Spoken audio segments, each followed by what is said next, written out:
there's a state of emergency. I'm like wondering where this emergency is. I see love and freedom and unity. That's all I see here. I don't see an emergency. So we heard of all these people from across Canada coming here for whatever reason they have. So it's like, you know what, let's go out. Let's talk to all of our neighbors from across the country. And so far, every single person we have met has just met us with so much love, so much understanding, so much peace. And they made me cry so many times just hearing their incredible stories for what they're fighting for. This is democracy. This is what democracy is all about. People believe that the government has overstepped with mandates, and they're here to exercise their democratic right. People give the government the power to act in accordance with their values. The government does not have any independent power. It is us that confer the power on the government. And where they overstep, the people have a right to voice their opinions. So far, no one from the federal, provincial, or municipal government has spoken directly with us. Instead, they are using you, the media, to portray us as racists, misogynists, and even terrorists. As a woman with Métis heritage, a mother and a grandmother, I am offended. The reality is that members of this freedom movement are average, peace-loving, and law-abiding citizens from all walks of life who are fed up with being disrespected and bullied by our government. We are just holding the line. We're holding the line with our brothers and uncles and fathers down there that are looking for freedom for all of Canada. We're holding the line with Ottawa, and we're fighting for Canada's freedoms. There's getting to be so many rules where there's just one switch flipped, and all of a sudden you don't have choices as a Canadian anymore. That is scary. Kids don't know what to do. They don't know how to deal with this all. It's weird, it's awful. And then our political parties are pretending that this is normal, this should just be accepted by people.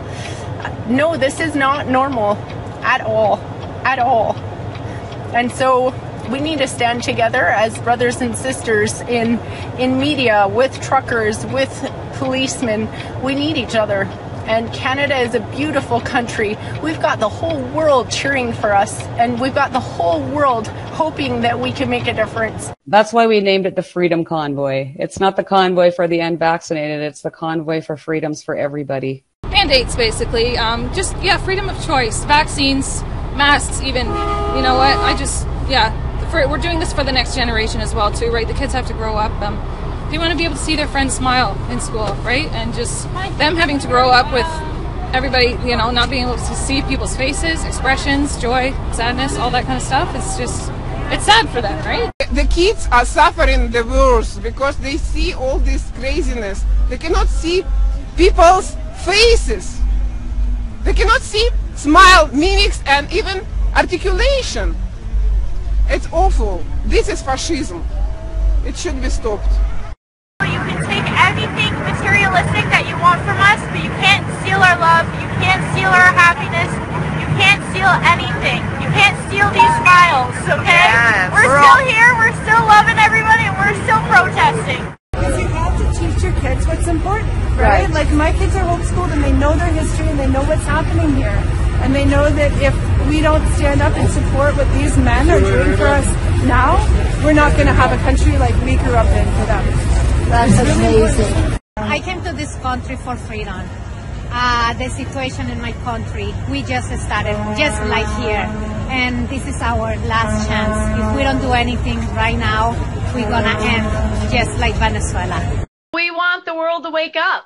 We're being run by a tyrannical government that is not listening to we the people. We no longer consent to the governed. We, the governed, do not give consent anymore. Thank you for the support, everybody. We all are in this together, and we've got to work together. So thank you for doing this. Thank you. And you brought hope for all the Canadians and for the whole world. Thank you. You're creating history, you know that, baby?